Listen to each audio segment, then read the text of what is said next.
these four bodies, these four asteroids, are part of the larger asteroid belt between Mars and Jupiter. And Pallas, Athena, Ceres, Juno, and Vesta were all discovered, in air quotes, in the 1800s. These are the largest chunks of rock that are floating in that asteroid belt, with Ceres being big enough to now classify as a dwarf planet.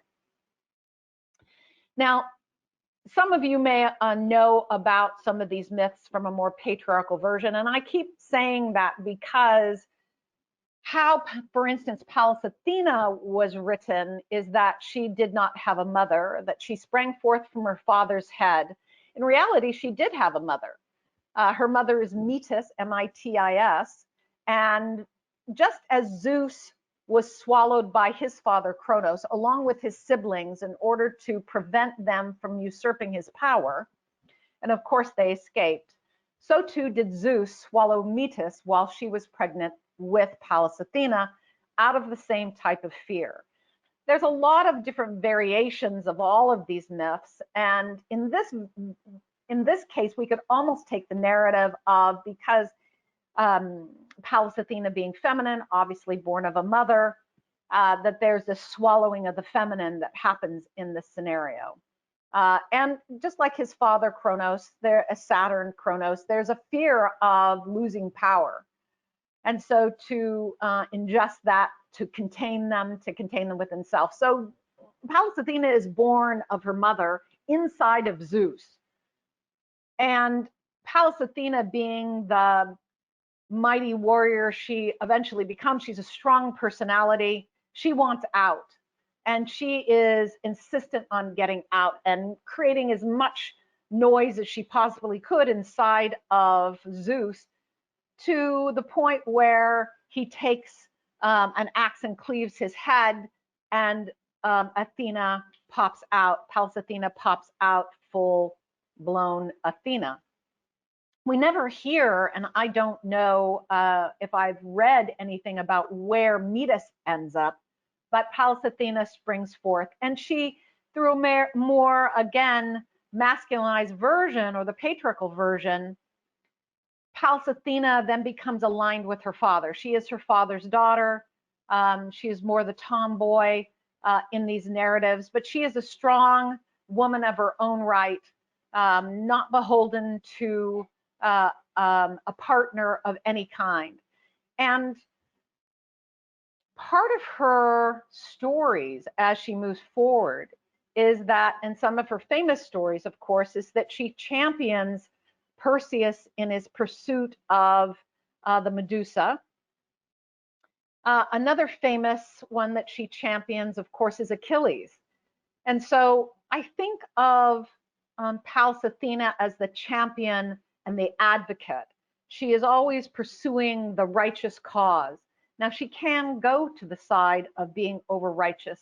Certainly, she has her independence, and there's a lot of wisdom that comes with her. You can see that her, she has the owl that she is always seen with.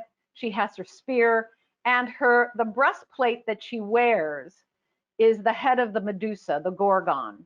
And I think of Pallas Athena as more Aquarian by nature, though I'm not assigning asteroids to archetypes, but I do think of her as very air, very Aquarian.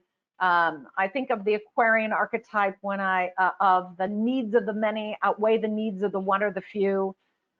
Championing the underdog, fighting for humanity is very much all an Aquarian concept. Of course, the independence, and Aquarius can be pursuing righteous causes as well. So I align her with Aquarius. And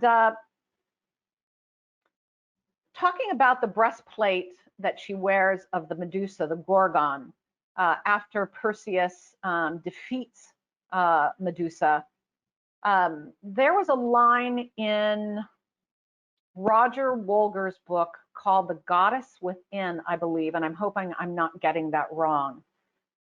And I know he wrote it with his wife at the time, so these might be her words as well, but I don't remember her name, so I apologize.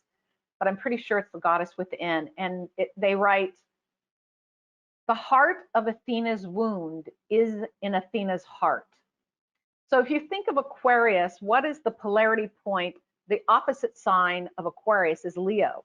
And so I think of Pallas Athena as often detached, that the Gorgon is protecting as an image, a very fearsome image of protecting her heart.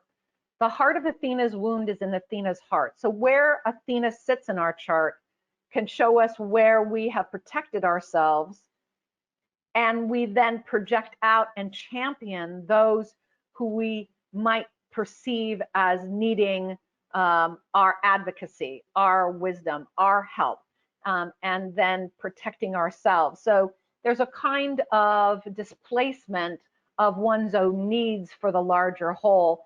And in that polarity point of pulling to Leo, that the Athena element, as well as the Aquarius element, is calling to the heart. It's calling to a more personal work. It's calling to the passion of oneself. This isn't a negation of the needs of the many, but in this narrative where Pallas Athena goes, it happens to go into the negation of self.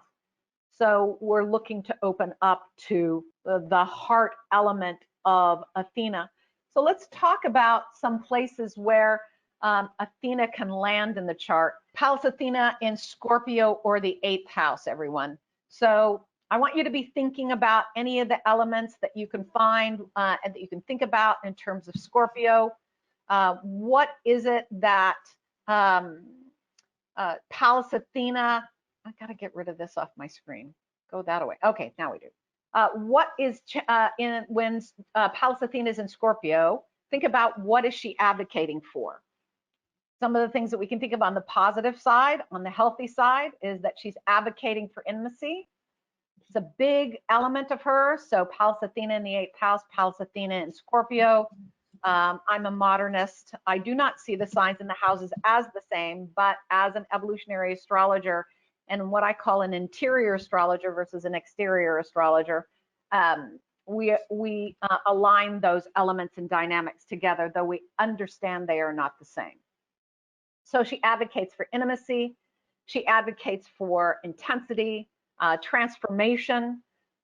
She's a champion of her people that she would be closely aligned to, anyone she has intimacy with. She wants, whenever you find Pallas Athena in the 7th house, the 8th house, in Scorpio or Libra, or even Gemini to a certain degree, because it's a relational dynamic, that she's going to be a champion for her relationships and a champion for and an advocate for those relationships. And particularly if we go back over to Libra for a second, she would be a champion for fairness. Similar to, when you think about some of the air signs, particularly Aquarius and Libra, there's a definite dynamic of wanting things fair. Libra skews more to wanting it balanced and tends to give of itself, as does Aquarius. I'm going to back up from that and say, again, sort of putting themselves on the back burner in order to promote more of their partner. So they're advocates, and often, again, leaving themselves out of the equation. And so they almost feel as if that's what they are meant to do. In terms of the wisdom dynamics of Pallas, certainly in Scorpio, there's going to be a deeper wisdom in terms of their emotional narrative, their ability to understand the psychological underpinnings and the psychological motivations of others. They might be more attuned to that, certainly in others, than they're going to be in themselves.